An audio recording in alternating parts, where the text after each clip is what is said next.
जीत ले हम सारी दुनिया। बीच हमें आज बोने दो, रोज उसे थोड़ा बढ़ने दो। छू लेंगे आकाश हम, मन के विचार हकीकत बने। सिद्धि फल से आनंद देंगे, कोशिश कर बढ़े, सोच बुलंद करे।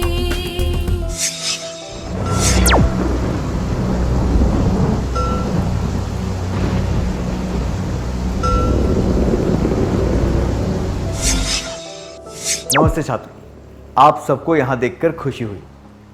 क्या हम आज के सत्र की शुरुआत एक क्रियाकलाप से करें? यहाँ पर कुछ वाक्य दिए गए जो हम रोजमर्रा के जीवन में सुनते हैं। मुझे ही सब कुछ क्यों भुगतना पड़ता है? मैं इतना बदनसीब क्यों हूं? सब लोग बार बार मुझे ही क्यों छेड़ते हैं? क्या मुझे कभी वो मिलेगा जो मैं चाहता हूं या चाहती हूं? ऐसा लगता है कि पूरी दुनिया मेरे खिलाफ है। कोई मेरी बात क्यों नहीं सुनता?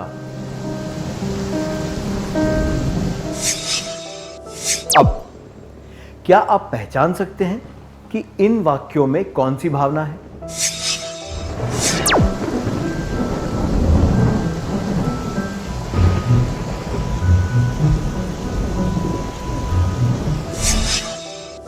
इस भावना को सही पहचानने के लिए बधाई। यह है आत्मदया। आत्मदया का क्या अर्थ होता है? शब्दकोश के अनुसार आत्मदया का अर्थ है हमेशा अपनी ही समस्याओं में डूबकर खुद के लिए जरूरत से ज्यादा दुखी होना।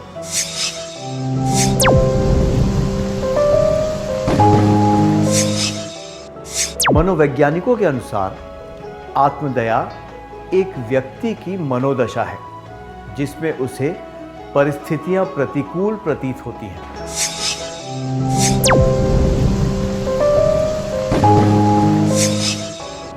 इस विचार को हम अपने शब्दों में इस तरह बता सकते हैं। जब किसी व्यक्ति को लगता है कि कोई परिस्थिति प्रतिकूल है और परिस्थिति को स्वीकारने या उसके अनुकूल बनाने की योग्यता उसमें नहीं होती, तो ऐसी भावना को आत्मदया कहते हैं। मैं दोहराता हूं। जब किसी व्यक्ति को लगता है कि कोई परिस्थिति प्रतिकूल है और परिस्थिति को स्वीकारने या उसके अनुकूल बनने की योग्यता उसमें नहीं होती, तो ऐसी भावना को आत्मदया कहते हैं। क्या आप किसी ऐसे व्यक्ति से मिले हैं जिसमें यह भावना हो? क्या आप इसके बारे में अपने करीबी मित्र को बताना चाहेंगे?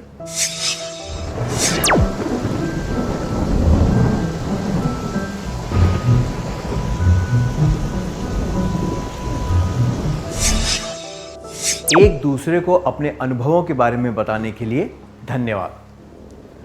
आत्मदया एक नकारात्मक भावना है जिसमें कोई व्यक्ति परिस्थिति को बढ़ा चढ़ाकर जरूरत से ज्यादा बुरी बताता है। ये भावना संयम की कमी दर्शाती है, क्योंकि इसमें कोई व्यक्ति प्रतिकूल परिस्थितियों को महसूस करता है पर वो उतनी वास्तविक नहीं होती। तो हमें ये जानने की जरूरत है कि शोक और आत्मदया में क्या अंतर होता है। आइए ये जानने के लिए समान परिस्थिति में दो व्यक्तियों की प्रतिक्रिया देखते हैं। चिंतन और मोहन फुटबॉल टूर्नामेंट में भाग लेने के लिए भोपाल जा रहे थे। वे जिस बस से जा रहे थे वो दुर्घटनाग्रस्त हो गई और दोनों को गहरी चोट लगी। बस में बैठे कुछ लोग बिल्कुल ठीक थे और कुछ की मौत हो गई। अस्पताल में मोहन और चिंतन अगल बगल के कमरों में थे। उनके दोस्त उनसे मिलने आए और उन्होंने अपने दोस्तों से ये कहा, चिंतन, ये सोचकर बहुत बुरा लग रहा है कि मैं 3 महीनों तक बिस्तर में पड़ा रहूंगा और फुटबॉल टूर्नामेंट में नहीं जा पाऊंगा। मोहन, पता नहीं मुझे इतने फ्रैक्चर कैसे हुए। जबकि कुछ लोगों को तो खरोच भी नहीं आई। शायद मैं उस टूर्नामेंट में कभी नहीं खेल पाऊंगा। क्या हम इन दोनों कथनों का तुलनात्मक विश्लेषण कर सकते हैं?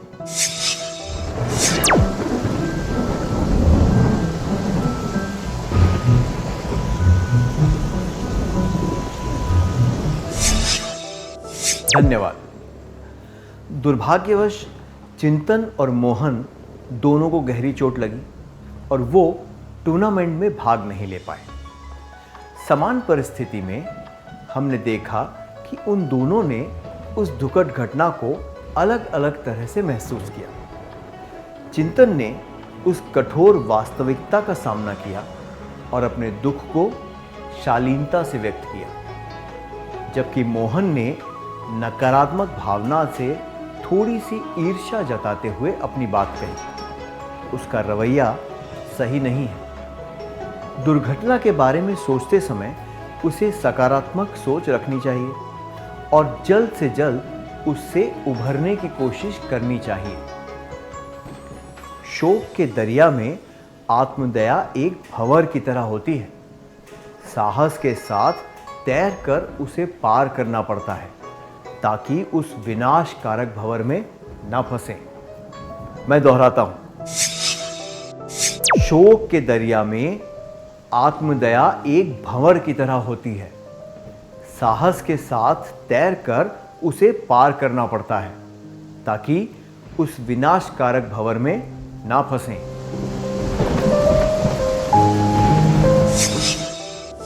शोक हमारे जीवन का एक हिस्सा है। शालीनता के साथ उसे स्वीकारना और आत्मविश्वास के साथ उससे उभारना सराहनीय होता है। शोक का सामना करते वक्त हमें खुद पर थोड़ी दया आ सकती है, पर वो हमेशा के लिए नहीं रहती और इंसान कठोर वास्तविकता का सामना करते हुए आगे बढ़ जाता है। जबकि आत्मदया एक नकारात्मक तरीका है दूसरों की सहानुभूति पाने का। आत्मदया में पीड़ित होने का अभाव है, जबकि दर्द सर्वव्यापी है और उसे पूरी हिम्मत के साथ झेलना चाहिए। हमने आत्मदया की परिभाषा सीखी और शोक व आत्मदया के बीच का अंतर भी जाना।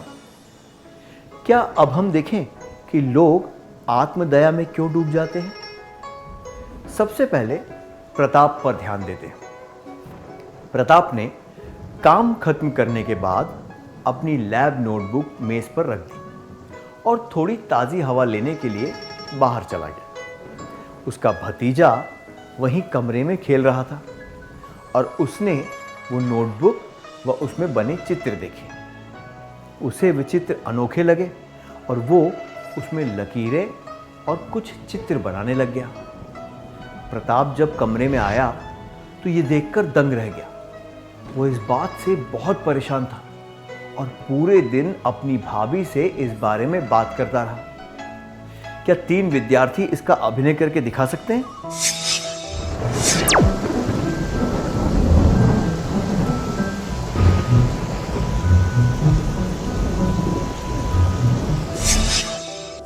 बहुत बढ़िया अभिनय था, धन्यवाद। यह दुर्भाग्यपूर्ण है कि एक बच्चे की वजह से उसकी मेहनत पर पानी फिर गया। उस बच्चे को यह नहीं पता था कि वो नोटबुक कितनी महत्वपूर्ण थी और ना ही उसे पता था कि वो गलती कर रहा था। प्रताप को पता था कि घर में एक बच्चा है। अगर उसने वो नोटबुक ध्यानपूर्वक बच्चे की पहुंच से दूर रखी होती तो ऐसा नहीं होता, पर अब तो दुर्घटना घट चुकी थी और बार बार उसके बारे में बात करके कुछ भी हासिल नहीं होने वाला था। सच तो ये है कि वो अपनी गलती से छुपना चाहता था और उस बात को दोहराकर खुद को दिलासा दे रहा था। आत्मदया से कठोर सच का सामना नहीं करना पड़ता और मन को दिलासा मिलता है। धन्यवाद। हमने सीखा कि आत्मदया क्या है, शोक व आत्मदया के बीच में क्या अंतर है, आत्मदया कैसे व्यक्त की जाती है और उसके कारण क्या है। अब हम आत्मदया के परिणामों के बारे में जानेंगे। पहले एक क्रियाकलाप का समय है। क्या आपको चिंतन और मोहन का किस्सा याद है? अस्पताल के पलंग पर लेटा हुआ मोहन चिंतन के सामने विलाप करता रहता है। पता नहीं मुझे इतने फ्रैक्चर कैसे हुए, जबकि कुछ लोगों को तो खरोच भी नहीं आई। शायद मुझे उस टूर्नामेंट में खेलने का मौका कभी नहीं मिलेगा। क्या दो विद्यार्थी इसका अभिनय करके दिखा सकते हैं?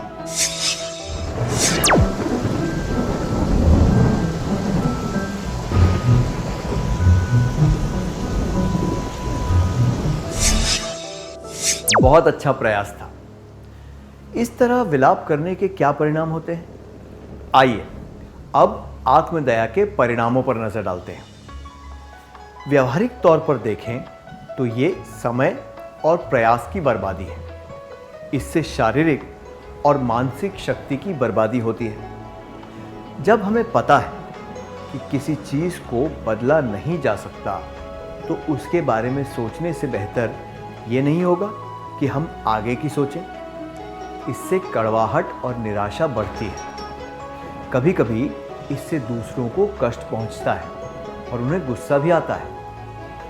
आत्मदया में खोने वाला व्यक्ति से कोई आकर्षित नहीं होता, बल्कि ऐसे लोगों के आसपास हम थकान महसूस करते हैं।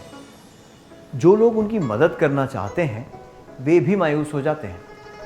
मदद करने वालों का भी उत्साह कम हो जाता है। सबसे महत्वपूर्ण बात यह है कि आत्मदया से प्रतिकूल परिस्थिति का हल पहचानने में देर हो जाती है।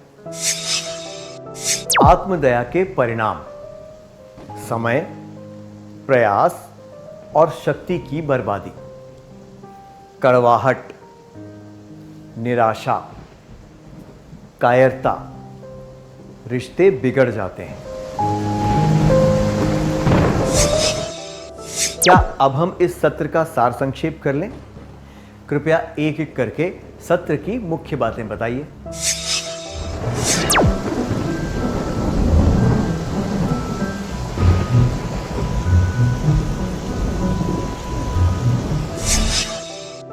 जब किसी व्यक्ति को लगता है कि कोई परिस्थिति प्रतिकूल है और परिस्थिति को स्वीकारने या उसके अनुकूल बनने की योग्यता उसमें नहीं होती, तो ऐसी भावना को आत्मदया कहते हैं। शोक के दरिया में आत्मदया एक भंवर की तरह होती है। साहस के साथ तैरकर उसे पार करना पड़ता है ताकि उस विनाशकारक भंवर में ना फंसें।